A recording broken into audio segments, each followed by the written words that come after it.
मग आम्ही दोघे भाऊ मिळून बंटी बरोबर मजा मारू।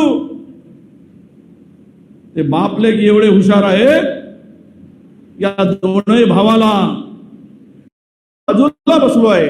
अबे तू इंजिनच्या बोनेटवर बसलाय, तुझ्या ढुंगणाला चटके लागणार आहेत, लक्षात ठेव। तू चटके लागणार आहे, गरम होणार आहे त्याचं बूड। तुम्ही काळजी करू नका, त्याला अशा ठिकाणी बसवलं आहे, याला वाटतंय की मी बाजूला बसलोय। कार्यकर्ता झालाय तू। कोणाचा कार्यकर्ता? त्या बंटी भांगडियाचा। अरे तुला नेता होता, तू नेता असलेल्या माणसाला पहिल्या लाईन मध्ये बसत होता।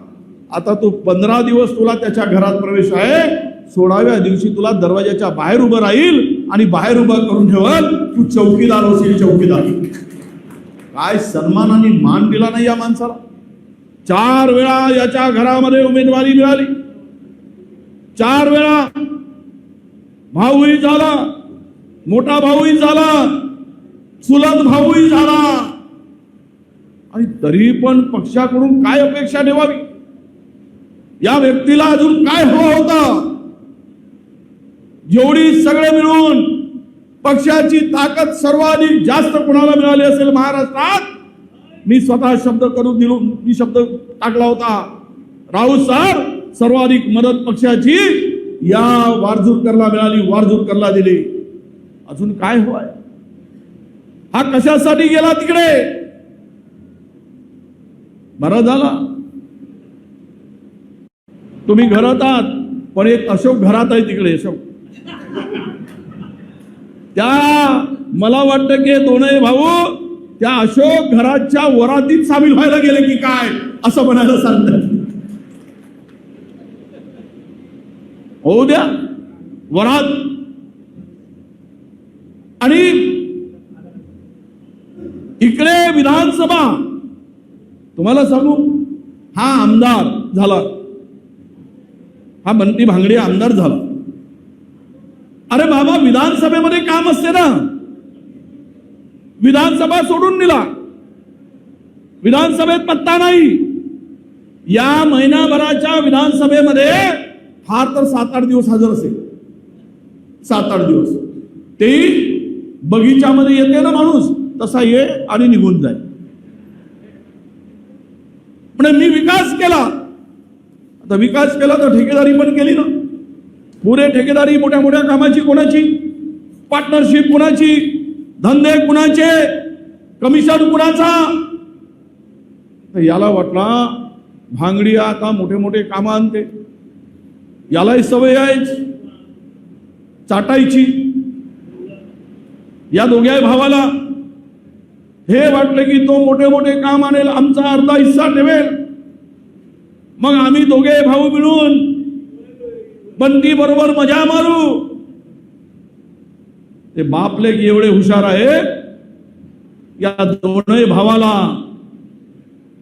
तुम्हाला सांगतो, ते काम तर सोडाच, पण यांना गुलाम म्हणून वापरतील, गुलाम म्हणून। कारण आजकालचे फोटो पाहिल्यानंतर त्या भांगडियाच्या बाजूला निवेदन देताना हा अविनाश वारजूरकर उभा राहतो,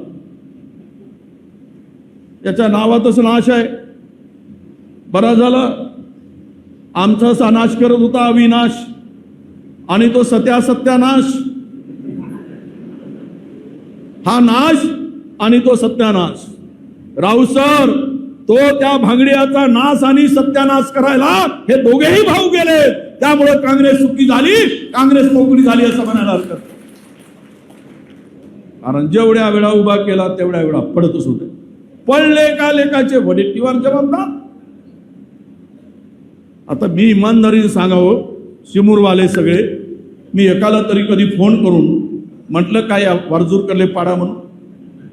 मी माझ्या कार्यकर्त्याला किंवा कोणाला तरी एक तरी पुरावा द्यावा, पण पडला की वडेट्टीवारनं पाडला। हा निवडून आला असता, मी निवडून आलो असतो या आविर्भावात, पण तुम्हाला लोक का निवडून देत नाही? कारण दोघेही, एक 100 नंबरी, दुसरा 75। तर लोक म्हणे जाऊ दे या 100 वाल्याला काय, पण 100 वाल्याला कशाला निवडून देऊ? 1 नंबरचा बदमाश म्हणजे 100 नंबरी। 2 नंबरचा बदमाश म्हणजे 75 नंबरी. तो लोक म्हणे जाऊ दे, विटापेक्षा दगड मऊ, दगडापेक्षा वीट मऊ, म्हणून त्याला निवडून देत होते. इथे दुसरा पर्याय नव्हता.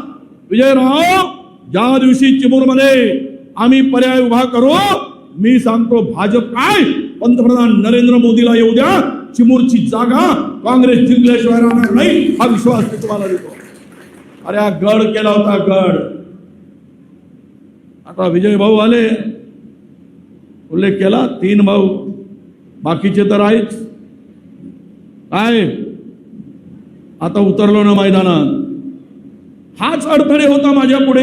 विजयराव, स्पीड ब्रेकर काही करायला गेला माझ्या मतदारसंघात, अरे मी तुला मदतच करायला येतो, पण काही इकडे आलो की वडेट्टीवार माझ्या विरोधात, वडेट्टीवार माझ्या विरोधात उभे असतात, आपला विरोध करतात, माझा मतदारसंघ डिस्टर्ब करतात.